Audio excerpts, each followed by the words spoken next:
welcome again to our Secrets to Wellness. And our secret tonight is probably no secret because I'm sure that you recognize that sleep is a very important thing to keep us well and even to get us well if we're sick. So tonight our message is on sleep. And to be healthy, we need restoring rest. Whether we are well or whether we are sick, we need that restoring rest. And refreshing and adequate sleep are two of God's aspects, and they're His prescriptions for really good health. So these are God's prescriptions for health. And we all, my friends, benefit physically and mentally and socially even and spiritually from adequate rest and sleep. But I wonder if we're getting enough sleep. According to the National Institute of Health, the average adult sleeps less than even 7 hours per night. Well, let's find out why some people are not sleeping enough. Are you feeling tired? Are you feeling tired constantly? Well, many people are sleep deprived. And what are some of the causes of this sleep deprivation? Well, entertainment. People are up with entertainment, television, internet, even overworking. And my friends, today, television, internet, smartphones even, social media, video games, and other digital technology devices ensnare many people into a hypnotic addiction to entertainment. Now, God is using this technology, and we have Hope Channel here spreading this gospel all over Africa and around the world and all the social media. But Satan is using this too. And in fact, even in some meetings and even in some churches, people have their smartphones out and they're following them because usually it's an addiction. So we want to use it for God's glory, and that is so important for our wellness. And then it's a sedentary lifestyle, and not enough exercise during the day are some of the reasons for that sleep debt. Oh, and here's another one, eating late at night. When people are eating late at night, that will actually deprive you of the rest that you need. In fact, the National Institute of Health, the National Library of Medicine said sleep disorders affecting more than 55% of the world's population have emerged as important global public health problems. And is this also true in Africa? Well, an emerging body of epidemiologic evidence supports that sleep disorders are highly prevalent among sub-Saharan Africans. So now even people in Africa are having sleep debt. And these sleep disorders, my friends, are important risk factors for even headaches, as well as many other adverse outcomes, and is another cause of some of these killer diseases. So let's look at some of the effects of sleep deprivation. Even our moods are affected. Our moods, they may be up and down when we have sleep debt. And irritability increases significantly. We don't have the patience. We're more irritable when we have you ever noticed that? When you haven't gotten enough sleep, you seem to be a little more irritable. Well, and even our work performance decreases. So we're not as efficient at our work. And even our mental efficiency, general slowing of mental processes are going down when we don't get enough sleep. And our short-term memory is even affected. So many things are tied to sleep debt.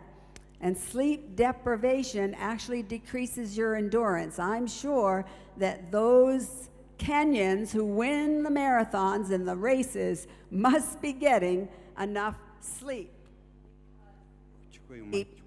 Sleep deprivation actually decreases our endurance, and we want great endurance if we want great health.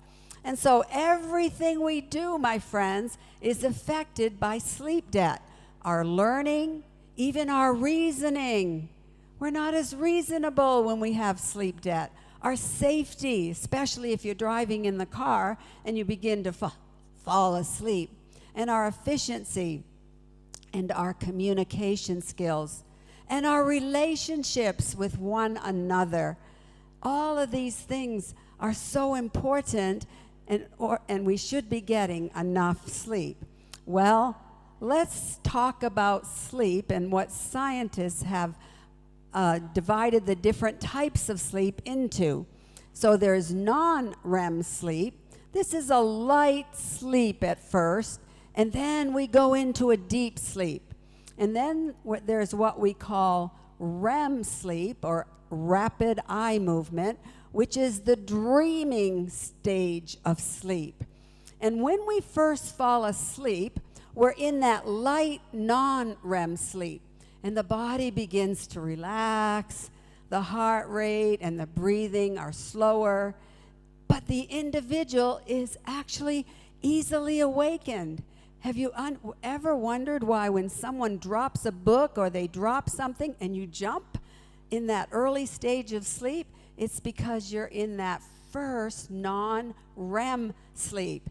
And then we gradually transition into non-REM sleep, which is more of a deep sleep. And during this deep sleep, during this stage, the body renews itself and it actually repairs itself. That's why we need to get into that deep non-REM sleep. And the immune system is actually strengthened when we go into that deep sleep, and it helps the body to fight against even infection. And so following deep non-REM sleep, we move into the REM sleep, rapid eye movement, when the dreaming stage occurs. Now, if you're a dreamer, thank the Lord, because it is good to get into that dreaming stage of sleep. It is the REM sleep, the dreaming stage, that actually benefits the mind the most. And so we want to get into that deep dreaming sleep.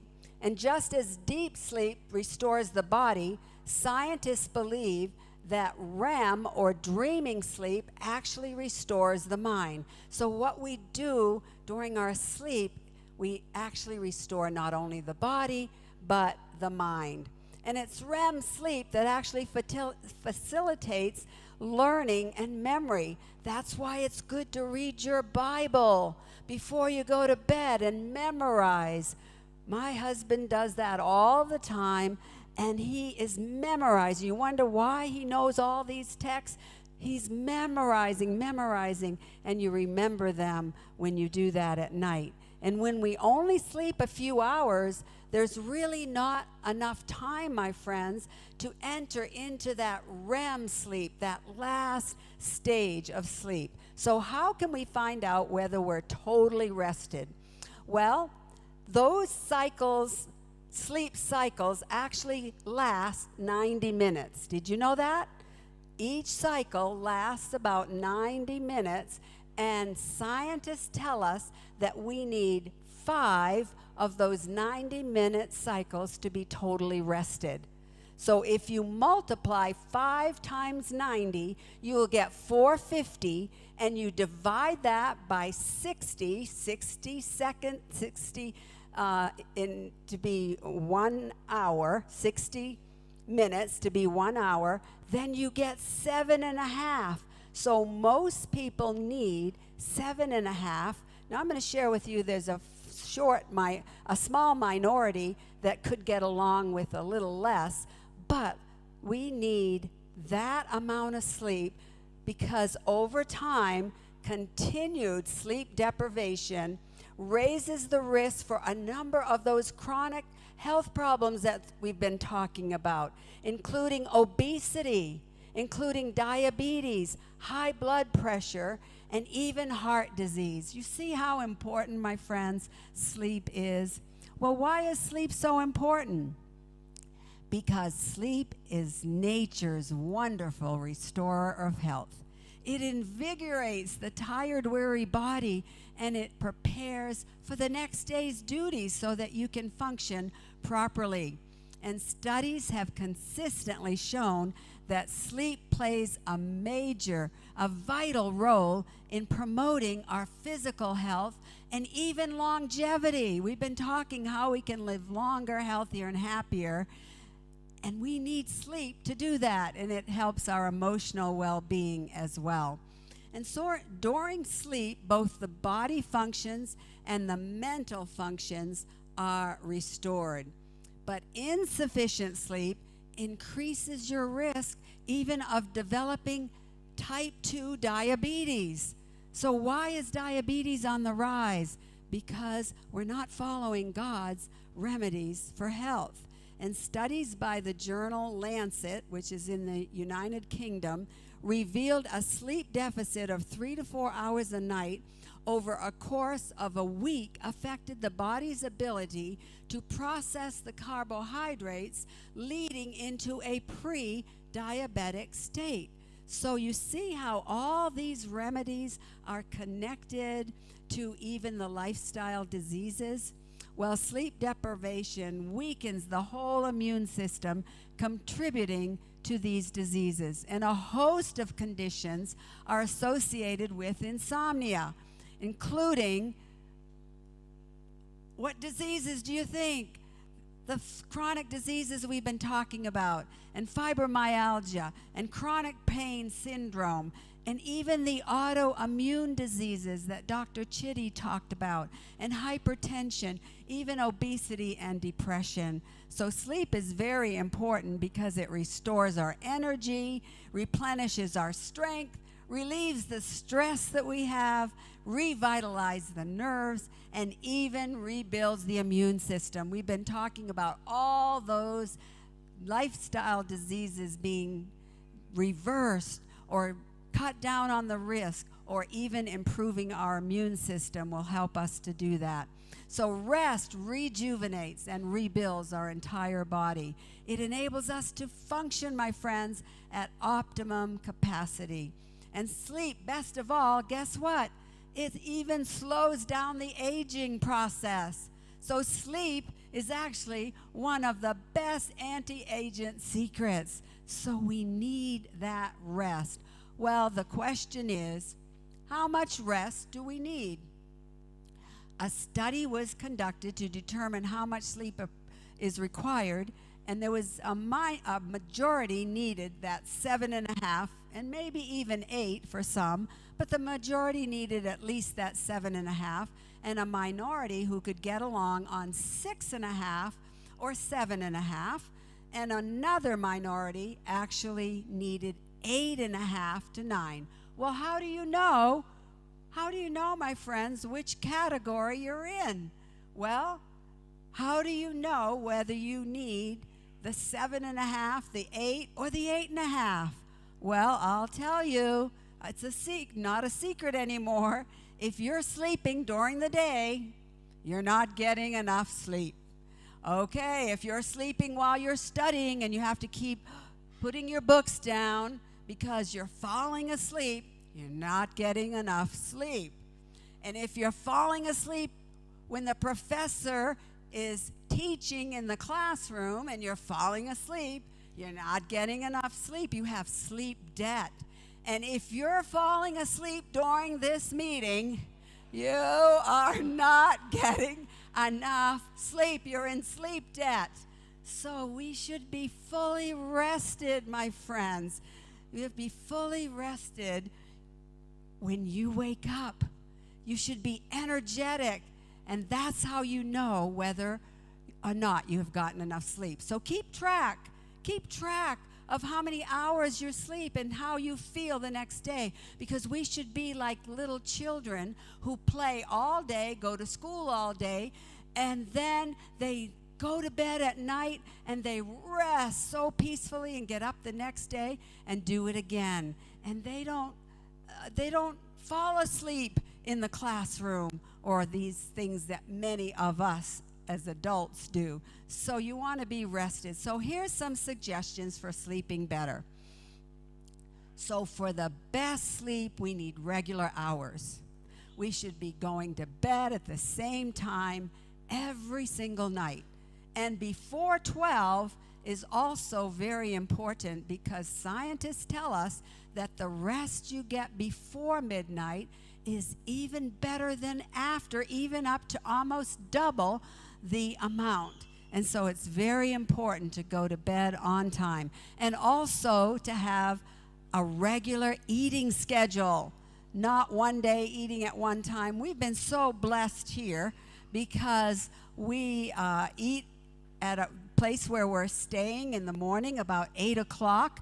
We have at least 5 hours in between, and then they feed us a wonderful, wonderful main dinner here. And so we have regular, at about 1:15 to 1:30, we have regular hours every day for eating. That's very important. And to have regular meals with nothing between, because if you're eating in between, you start those digestive processes all over again. Not even an apple should be eaten in between our meals. We need to empty the stomach, and you'll sleep more soundly. If your stomach is full and there's undigested food, it'll be difficult to have that good, sweet, sound sleep. And then avoid those stimulants that we talked about, such as caffeine and nicotine. In fact, Harvard Medical School says this in a special report: caffeine, which is found in coffee, tea, sodas even, and other beverages, keeps you awake by blocking the adenosine, a brain chemical that helps you to fall asleep. So all these stimulants are not good for us, and especially not when we're trying to sleep. For some people, Harvard says, a single cup of coffee in the morning means a sleepless night. And we want you we want to help you to sleep better. But if you are tired during the day, some studies have also shown that you should just take a relaxing 15 to 30-minute nap. And then you'll be revived for the rest of the day until you can get on that good schedule and do regular sleeping hours. And so exercise daily, and you'll feel so much better. And do your work in the office, not in bed. Don't bring your computers and your iPhones and your iPads to bed with you. And then don't discuss problems at bedtime. I'm sure Dr. David would tell us that. You just say, you know what, I think we'll do much better in the morning. Let's not discuss that tonight. Let's wait till tomorrow. And then sleep in a dark, quiet room, my friends. And then that old saying, early to bed, and what? Early to rise, makes a man or a woman healthy, wealthy, and wise. So getting to bed early and getting up early is important. And then trust in God, my friends, and pray. Trust in God and pray. A life of calm trust prepares the mind and body for a restful sleep. So here are the benefits of adequate sleep. It helps prevent disease. It reduces stress. It improves our memory. It increases our energy. It helps to maintain a healthy weight. And it reduces depression, and it even slows the aging process. So there are many benefits. But besides a daily rest, we need to have a weekly rest. And God has given us the Sabbath. We need not only a daily rest, but every week. Our loving Creator, my friends, has built into the structure of our being a biological time clock. We have a 7-day cycle. Did you know that? Built into the very fabric of our beings. And this is why, my friends, our loving Creator has given us the seventh-day Sabbath. The Sabbath provides an opportunity for restorative rest for both the mind and the body. And God's Sabbath is heaven's defense against unending work. Some people would work all the time if they didn't have the Sabbath, but we must come apart and worship God on that day. And so here are your teeny tips for tonight. 3 habits to establish: a regular schedule for sleeping, a regular schedule for eating, and a regular schedule for exercising. Exercise even outdoors in the morning. That bright natural light can actually set your circadian rhythm. And then 3 things to avoid: stimulants like nicotine or caffeine, and avoid taking work to bed with you, my friends, and avoid any conflicts or even anything that's controversial or even a complex subject or a discussion at night. Have it wait until the morning. And then get plenty of fresh air in your bedroom. Keep your sleeping room dark and quiet. And if you need to and you can't sleep, just try some herbal teas. And then take a warm bath before going to bed. But certainly, my friends, we need to allow at least an hour before going to bed to unwind. That's why we shouldn't be on our iPhones or our iPads or any of these digital media devices. We should actually be toning down and unwinding, and then go to bed early, spend time reading the Bible and praying, and then trust in God, my friends, to take care of all your worries and all of your anxieties, because He will do just that. God will give you, my friends, the ability to follow all of His laws of health. So here's my prescription for you today. Every day, my friends, choose to make your health a priority. You are responsible for your own health, nobody else. And so make your health a priority and follow all of these 8 natural laws that we've been talking about.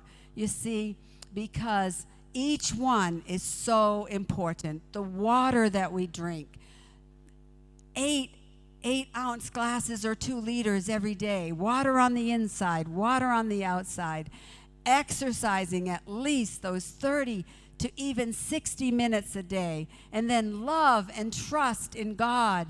And then having a lifestyle of abstemiousness, abstaining from everything that is harmful and using wisely that which is good. And then nutrition, eating the right foods at the right time and the right amounts. And then our environment and the air that we breathe. Go out in nature. Nature is God's medicine. And getting enough sunshine to get the vitamin D that we need. And then sleeping those 7.5 to 8 hours every night. And I know, my friends, all across Africa, those of you who are watching tonight, I know that Jesus will help you, because Philippians 4:13 says this: I can do all things through Christ who strengthens me. Let's say that together. I can do all things through Christ who strengthens me. Not just some things, my friends, but all things through Christ who strengthens me. So I know that God is going to bless you as you follow His laws of health, because, my friends, God's way is always the best way.